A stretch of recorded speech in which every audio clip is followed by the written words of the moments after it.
PBA Malaga. So, if you've been keeping up with any like recent anime, any mainstream anime to be specific, then you see that the main characters sort of follow a trope. Well, let me not say any mainstream. Yeah, any mainstream. But they all follow this sort of formula where you start your character off, they're peaceful, kind hearted, big dreamers, right? Then you introduce them to the real world. You show them the darker side of that world. Put them through the ringer. I'm talking about make them lose everything that they hold dear. Kill off a couple parents.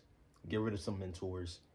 Knock off a few friends. Maybe cripple them. Don't ruin them completely because you may need them back. And then have the characters by the end of the story sort of lose that light in their eye. They lose that spark that they used to have. And I've been wondering why these characters are so like successful. Why do we see this so often and we are always so intrigued by these characters? But the more I think about it, the more it's more apparent that this is the realistic option. We love it so much because this is the realistic scenario. We don't want no more Narutos. We love Naruto, but we don't want no more Narutos. We don't want to forgive these villains for the heinous acts that they do. Because think about it. Let's think about it like a root. If it's a bad root in the ground, don't cut off a piece and then hope for it to regrow into something better. Because more than likely, you just cut off a piece of the root. It may not grow back instantly. It may hesitate a little bit. But at the end of the day, it's true to its nature. It's going to grow back into what it grew into before. So what you want to do to that root, burn it, rip it out the ground. Make sure, snuff it completely. Make sure that it doesn't get the chance to grow into anything else. Because if the problem is right in front of your face, don't avoid the problem. Don't give the problem a chance. Don't give the problem a chance. Because then you basically tossing a blind eye, and when something hits the fan, it is on you because you let it happen. You gave them a chance.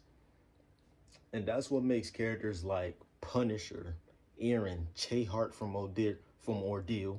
If you don't know the culture, you need to get with it. Che, Yuji is so nice. Deku, like these characters, because with Yuji's case, Yuji, current arc, Jujutsu Kaisen and Shibuya, he's going through it right now where he tried to find reasoning behind all of these actions that Mahito does. Later in the story, spoiler, he'll try to find reason in what Sukuna does, but at the end of the day, these people are just villains. What do we do to these people? We kill them. That's the realization that he came to when he was fighting Mahito at the end, where he's chasing down Mahito like a wolf. He's like, you're right, there's no reason behind it. This is your nature, and this is my nature. I'm simply just going to end you. No matter how many times you come back, I'm going to keep ending you. Same thing with Eren. He tried to see the reasoning behind what Reiner and them was doing. He seen it, and he was like, okay, that's your ideal, and this is mine. I'm simply doing to you what you did to me. It's only right. It's fair game. And that's just so like perfect. You feel me? That's perfect storytelling. That's perfect storytelling because then you take these characters and then you give them a side character or you give them a durotagonist who thinks that they deserve hope. That's why the conversation between Punisher and Daredevil is just so appealing because it's like Daredevil sees the faith in people. Because it's true, people do change. People do change. Give them a chance and they may change. Like you can see it happening. But just because all of a sudden you peaceful and you selling ice cream on the street now, just because you helping kids and stuff like that, that doesn't erase what you did before. That doesn't erase the families that you have wiped out. That doesn't erase the money that you've taken in. It just doesn't. So that sort of dichotomy, it just works so perfectly with these characters. Because once again, the forgiveness is getting old. Naruto, Obito took his family, he gave him the fox, basically. He was the reason that Naruto had to get the fox. He, what else did he do? What else did he do? What else did he do? He was responsible for Neji, responsible for the war, responsible for manipulating Sasuke, the Uchiha. Everything was Obito's fault. And at the end of the day, he's now, you want me to see him as this war hero? You want me to see him as this savior? No.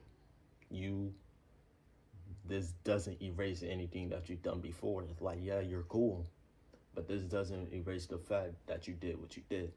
So it's like, okay, do I give you a chance and hope that you don't do what you did before? Or do I simply wipe you out now for the sake of the greater good? And I want that realistic option, you feel me? That's what makes these characters so great, that they're willing to take that measure. That's what we didn't see before, and that's what we love to see now. You feel me? You get it? Thank you for this little rant. Leave a like and all that. Peep game. I'm trying to get like 2 more out tonight before school tomorrow. So, y'all boys stay safe, though I'm out.